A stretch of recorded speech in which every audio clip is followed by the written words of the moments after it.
changes and trends. Those are the things that really are going to impact your business. But if you understand change and you understand trends, and you can get a little bit ahead of your competition, a day, a week, a month, that's huge. Just getting ahead. And believe me, most of that is predicated and based upon what you know, that they don't know. When the rate of change outside your business exceeds the rate of change inside your business, disaster is imminent.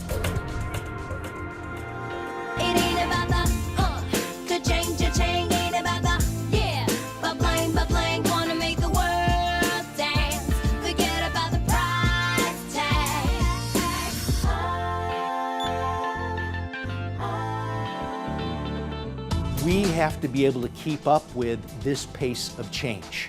And this pace of change is not slowing down. When the rate of change outside your business exceeds the rate of change inside your business, disaster is imminent. This particular chart is asking a question. Thinking about buying goods and services, which of the following improvements to the customer experience would it make it worth you spending more with that company? So this research is asking the customer, what's going to make you open your wallet? What's going to make you pay more money? And the absolute number one, improve the overall customer experience, 40%. So it's all about us designing this experience. What is the experience going to be like for our consumer buying in our store, buying on our web presence, buying from us, period? What is that experience going to be like? You're going to see some stores on this trip where the customer experience is over the top. It's simply amazing. So grab your notebook, grab your camera, grab everything. For the next week, you're going to be on this ride, but it's not just going to be for this next week. It's going to be for the rest of your lives. You have to get in this mindset that you've got to be constantly looking and asking yourself, why? Why is the store doing that? Why is it built this way? There's a science behind just about everything that you're going to see. Everything we do in retail has got a reason behind it. And it's fascinating to find out what those reasons are. And look for companies and brands that are more fun, have better design, their stuff tastes, looks, feels better, more interactive, their service actually works. Some of the presentations may not be exactly what you need for your company, but I believe you can learn something from every presenter that you're going to hear. Every one of them is going to have something to say to some part of your business, because once again, we all compete with every business that is out there. The main purpose of this trip is to come down and see how the US get the business done. This trip is very important to us because e-commerce is the future.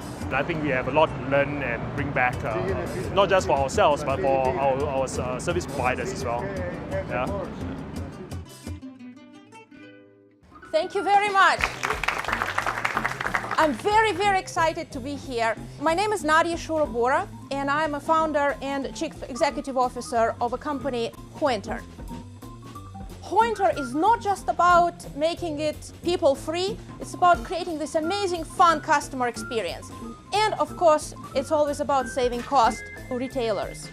Welcome to Pointer, a Seattle store that claims to be changing the game by merging the in-store experience with online convenience. You come in, you're in, you scan, you're out. It's the brainchild of Nadia Shorabora, a former Amazon executive and math whiz who was in charge of Amazon's supply chain of products, so she's got some big-time experience at the speed of shopping. If online experience for apparel is not great, if traditional experience for apparel sucks, this is exactly the opportunity for all of us to innovate. And that's what Pointer focused on.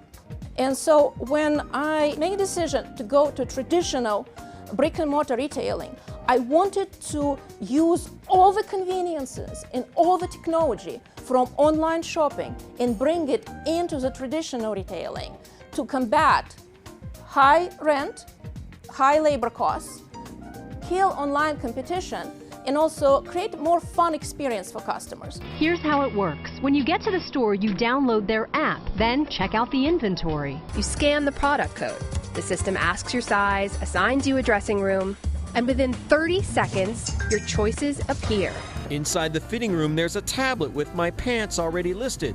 I swiped my credit card. All done. Now I can just walk out and they'll email me my receipt. I didn't have to deal with a salesperson if I didn't want to. My store is small, but it has 200 different jeans. It is by far the largest selection in US, and it is smaller than any other retailer. If you are a store owner, you can do an amazing things with the design of your shop floor.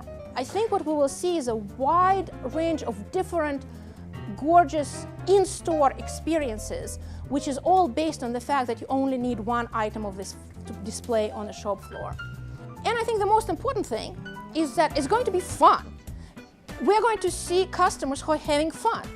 I have men who come to my store and they shop, and the next day they bring their buddies from work. Can you ever imagine a man talking about shopping at his work and then bringing his friends over to shop? Impossible, but they do, and they're very proud of it. They come in and they show their bodies and they show how to use it and everything else.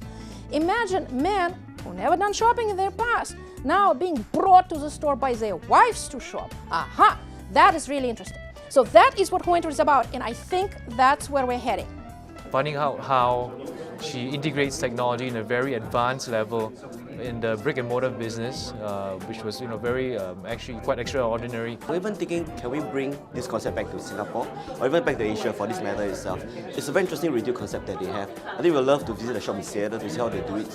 So if they can cut down on labor and then find a way how to service the customer with self-help, I think that part will intrigue a lot of Singapore retailers. I think the novelty of it will attract people, but maybe it's not for every industry. I think that some merchandise may not be so suitable. Traditional salespeople are still very important, giving that personalized touch. It's just mixing the two together, personal service and giving the ease of technology, checkout, payment. So I hope that in future, both can be combined together in the most effective way.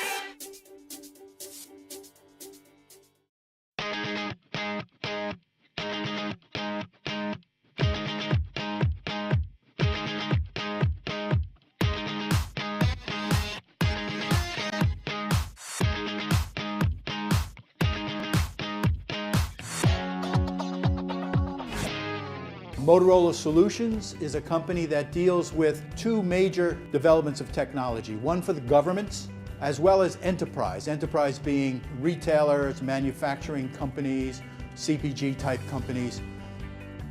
There's all kinds of things happening in retail today that have an impact on how does the customer enjoy the experience of shopping in your store. We actually learned three things. We learned that there are significant importance in helping you connect to your shoppers. We also learned that it's important to keep the associates connected. And if we're going to help associates, if we want to really help the shopper connect with you in the retail, there's this other group that we need to help as well, and that's the IT department. How do we empower the IT department, or as we like to say, make it easier for them to implement the technology?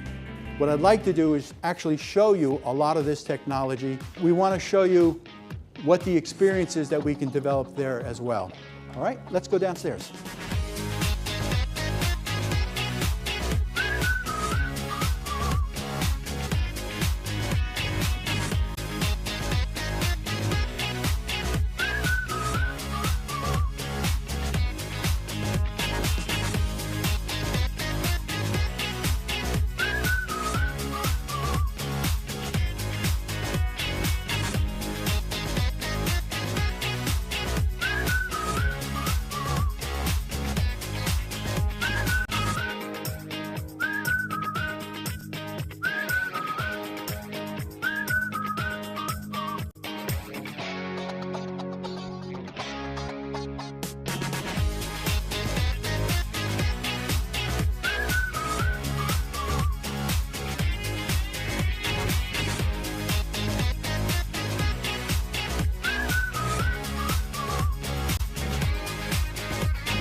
Welcome to Italy, a 50,000 square foot Italian market on 5th Avenue and 23rd Street in Manhattan. Inside, customers will find 40 to 50 varieties of pasta, 85 different kinds of produce, and even a vegetable butcher who will slice and dice on command. Everything about this place breeds quality, and that's really because what Italy is about interpreting the Italian table to Americans.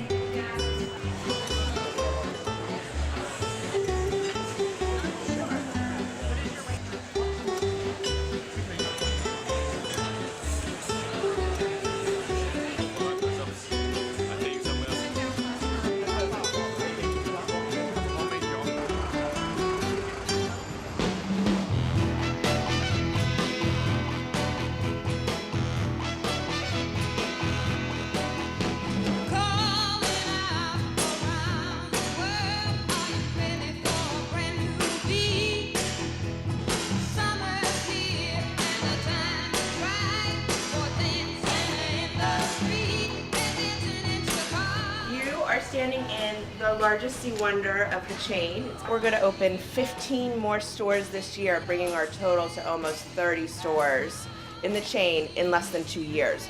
We are moving fast. We're a fast company. Our CEO and chairman and founder, Chris Birch, likes to move fast. Sea Wonder is a lifestyle brand focused at women. We offer clothing, accessories, and home decor products. We have 4 stores in New York City, and we plan to open around the world. First of all, a lot of people always ask me, why Sea Wonder? Does C stand for Chris? Does C stand for something else? C actually stands for customer. And wonder is the feeling that we want you to feel when you come in here and the feeling we want you to leave with. So we built this store 100% from the bottom up for the customer. It's all about the customer experience. We want her to be dazzled, we want her to have fun. So we love to be disruptive, we love to catch your attention, we want to make you smile. Regardless of whether you shop, we want you to come in here and have a great, great experience. When you return something, we give you a gift for the trouble of coming back to return something. What do you give? That's a good question. We actually gift what we call our bling earrings. They are like signature earrings. They retail for $44. Yeah. Wow. So if the customer makes 2 returns, same customers, exchange. Oh, it's one gift per. Just one gift. Don't try and sneak the system. We wanted to make sure that we made a store that appealed to everyone, so we have been very in tune with our customer. We are always asking her for feedback. We hear a lot of it on our social channels. We engage with them all the time. We are on Facebook, Instagram, you name it, Twitter, Tumblr, all of it. It's a great way to hear her and listen to her and then obviously react to her. We are the only store as of this moment that is completely register free. All of our associates have iPod minis and they can check you out anywhere in the store, even in the dressing room. The benefit of doing mobile point of sale is not just the ability to service the customer better and walk around and work with the customer. Typically, a store of this size would have 3 registers. Retailers that are doing partial mobile point of sale can now say, all right, well, I just need 2 registers because I'm only using that 3rd register during peak volume periods. The fact that you can reduce the square footage you need for registers, you're changing the way the customer interacts. Now the store associate is not just waiting for you to come and bring them something. The store associate is walking around entertaining you, talking to you, educating you. And so it's all about changing the store experience. We would love for you to mingle, look around. We'll be here to answer questions. We also have, we're offering you guys 15% off today, so you can take something, hope you take something home with you from Sea Wonder. Yeah, we have a lot of tech for men, or home.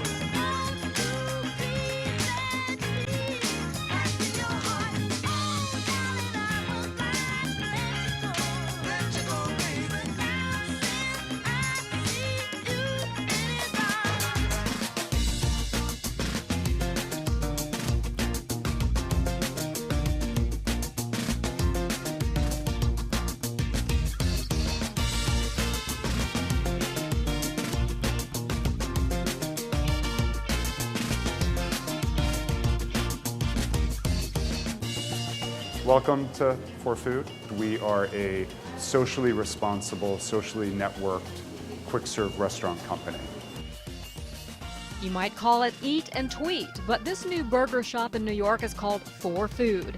The high-tech burger joint turns lunch into a social networking game, boasting about 200 million possible sandwich combinations. The process to make your own burger is, you can do it a few ways. You can order our own chef builds, which are 4Food creations. You can order creations that were made by other customers, or you can build your own. You can do it with a cashier in person. You can do it from our iPads in store. You can do it from any computer anywhere. You can order it for pickup, delivery. It's all an integrated live feed. You can, if you order it online, that's where you can name and brand it, and that's where it starts to sort of occupy both the web and in-store media. Advertising your creation is all part of 4Food's marketing strategy and a key ingredient to the business plan. We save the traditional 8 to 12% in marketing and traditional marketing costs by putting that in the hands of our customers. Obviously building a lot of brand loyalty. It allows us to purchase better quality, more expensive ingredients, not mark it up to the customers. For every customer who orders your sandwich creation, you get a 25-cent store credit, eventually earning the proverbial free lunch. Some customers have sold over 1,000 units of their burgers, many over 500, and you can understand with scalability, it becomes pretty powerful. I mean, at one unit, 1,000 burgers, that's $250, dollars. After the tsunami earthquake in Japan, we donated all of our proceeds for a week to the Japan Relief Fund, and a lot of customers did the same thing with their royalties, and it actually triggered customers asking if they could, after that, donate their royalties to charities of their choice, and it sort of started this trend of sort of philanthropic burgers, which was really interesting. Out of our 10 best-selling burgers of all time, I'd say 7 are user-generated. And it's really interesting because a stranger would rather take the recommendation and endorsement of another stranger rather than the business entity that's maybe trying to sell them something. I think fundamentally we're trying to create an ethical business from the ground up, from our treatment of our own employees to our purchasing, to how we treat our customers, and we're trying to do it through as much honesty and transparency as possible, and really react to as much feedback as we get, and in as close to real time as we can. So, anyway, thank you.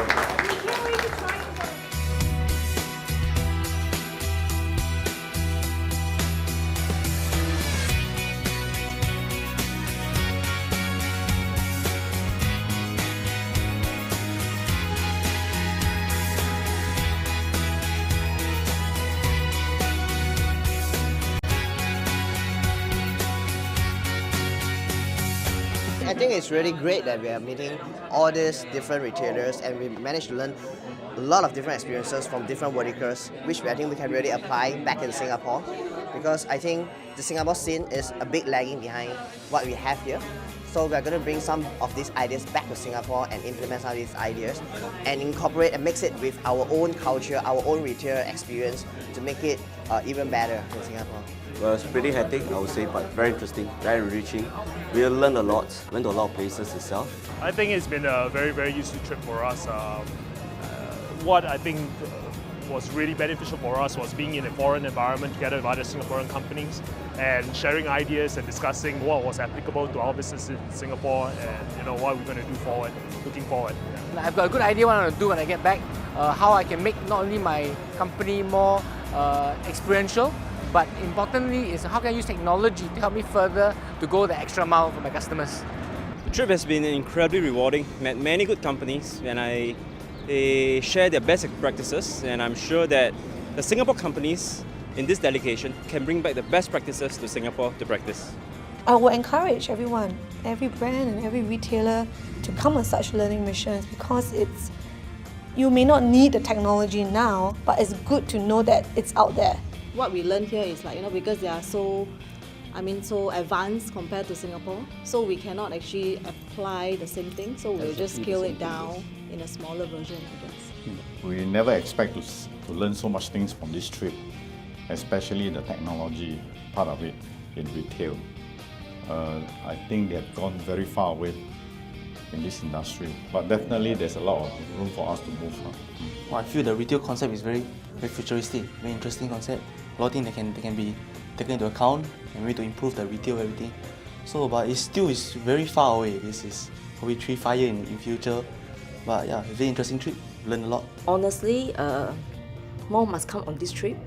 I've also suggested to RE and Spring that they should bring some speakers back home, work with some of us, and we can engage actually the industry from, let's say, A-Star or even SMU or our NTU people, right, and get them into the understanding of how the arts and science behind the workings of a retail platform. And with that knowledge, they can start to grow and position ourselves as one of the key movers in the market in Asia.